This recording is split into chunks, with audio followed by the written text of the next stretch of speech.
क्या आप जानते हैं कि हर हॉस्टल में एक कमरा ऐसा होता है जो बंद कर दिया जाता है क्योंकि वहां पर कुछ भयानक घट चुका होता है। आज की कहानी है एक ऐसी भूतिया हॉस्टल की जहां पर एक आत्मा भटक रही है। यह कहानी एक पुराने हॉस्टल की है जो शहर के किनारे स्थित था। इसे लोग आत्माओं का हॉस्टल कहते थे। हॉस्टल की तीसरी मंजिल पर कमरा नंबर 204 के बारे में कहा जाता था कि वहां पर जाने वाला कभी वापस लौट कर नहीं आता। वर्षों पहले एक छात्रा की उस कमरे में रहस्यमय तरीके से मौत हो गई थी और तब से वह कमरा बंद है। ललित नाम का एक छात्र जो हॉस्टल में नया था इन कहानियों पर विश्वास नहीं करता था। उसने सोचा कि ये सब सिर्फ अफवाहें हैं जो नए छात्रों को डराने के लिए बनाई जाती है। जब उसके दोस्तों ने उसे डराने की कोशिश की तो उसने हिम्मत दिखाते हुए उस कमरे में एक रात बिताने का फैसला किया। रात के 12 बज चुके थे। रवि ने दोस्तों से कहा कि वह कमरा नंबर 204 में सोएगा और उन्हें यह साबित करेगा कि वहां पर कुछ नहीं है।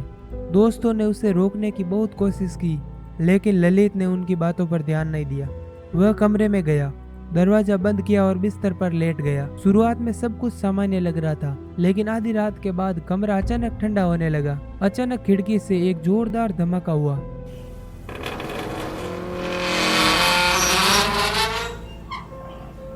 मानो किसी ने उसे जोर से मारा हो। रवि ने बाहर झांक कर देखा लेकिन बाहर कोई नहीं था। उसे अजीब लगा लेकिन उसने इसे अनदेखा कर दिया। थोड़ी देर बाद उसे ऐसा लगा जैसे कोई उसके पास खड़ा है। उसने इधर उधर देखा लेकिन कमरे में कोई नहीं था। जैसे ही उसने अपनी आंखें बंद की उसके बिस्तर के नीचे से किसी ने उसका पैर खींचा। वह घबरा कर उठा, बिस्तर के नीचे झांका लेकिन वहां पर कुछ नहीं था। तभी कमरे के कोने से एक लड़की की धीमी सी आवाज सुनाई दी। रवि डर कर कांपने लगा। उसने जैसे ही कमरे के बाहर भागने की कोशिश की दरवाजा बंद हो गया। अब उसे महसूस हो गया था कि यहाँ पर कुछ गलत है। तभी दीवार पर पुराने खून के धब्बे दिखने लगे और अचानक वही छात्रा जिसकी मौत इस कमरे में हुई थी उसकी आंखों के सामने आ गई। उसकी आंखें सुनी और चेहरा भयानक था।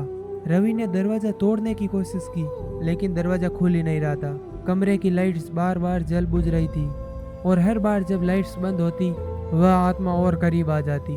उसकी आंखें तेज हो गई और वह पूरी तरह से डर के साए में डूब गया। अचानक दरवाजा खुला और अचानक ललित बाहर भागा।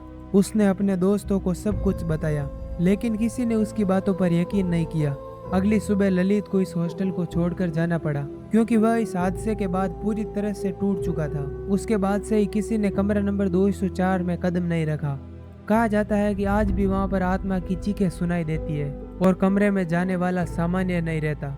अगर आपको ये डरावनी कहानी पसंद आई हो और आप ऐसी ही कहानियां सुनना चाहते हैं तो वीडियो को लाइक और चैनल को सब्सक्राइब करना ना भूलें। और हाँ, मैं वादा करता हूँ अगली कहानी इससे भी खौफनाक होगी, इसलिए प्लीज़ हमारे चैनल को सब्सक्राइब करना ना भूलें।